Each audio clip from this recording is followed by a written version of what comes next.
This is a waste of money. It's a waste of taxpayer resources. How else can I explain this? How are these rifles going to get to the Ukraine? How are these old-ass rifles going to benefit the Ukrainians?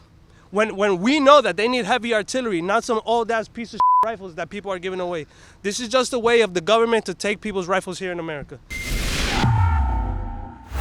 Soy Juan Mendoza reportando para Los Rebeldes. Estoy aquí afuera del City Hall aquí en Miami, donde el gobierno de la ciudad está implementando un programa donde comprarán las armas de fuego de la gente aquí.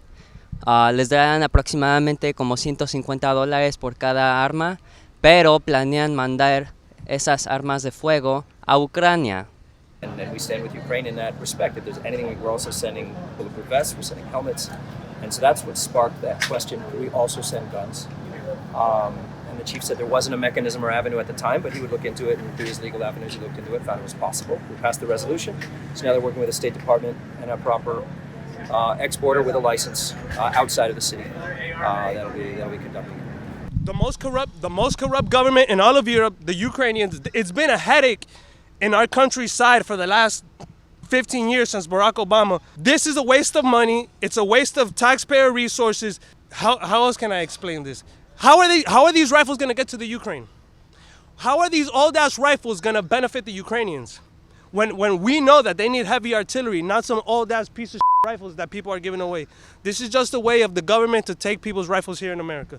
And this is all brought to you by the communist mayor, Francis Suarez, and the crooked City of Miami Commission. This is a waste of taxpayer money.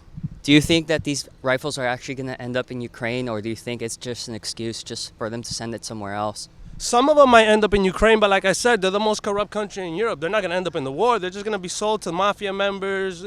This is a mess. They might not even get to Ukraine, because I'm asking these people, how logistically are they going to get to Ukraine?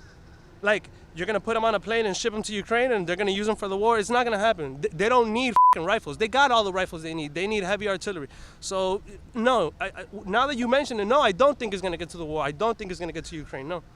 A lot of people are concerned, especially with Russia saying that the donation of supplies to Ukraine from the United States, they're calling it an escalation, and they're worried about escalation of war or any kind of conflict that goes outside Ukraine.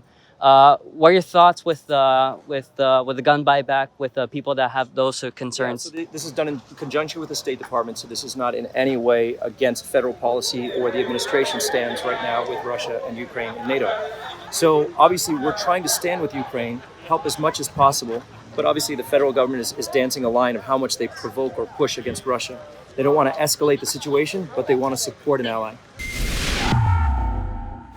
Si ustedes quisieran ayudarnos a financiar estas noticias y traerles más coberturas de Miami y el estado de Florida, puede hacerlo por yendo a losrebeldes.com.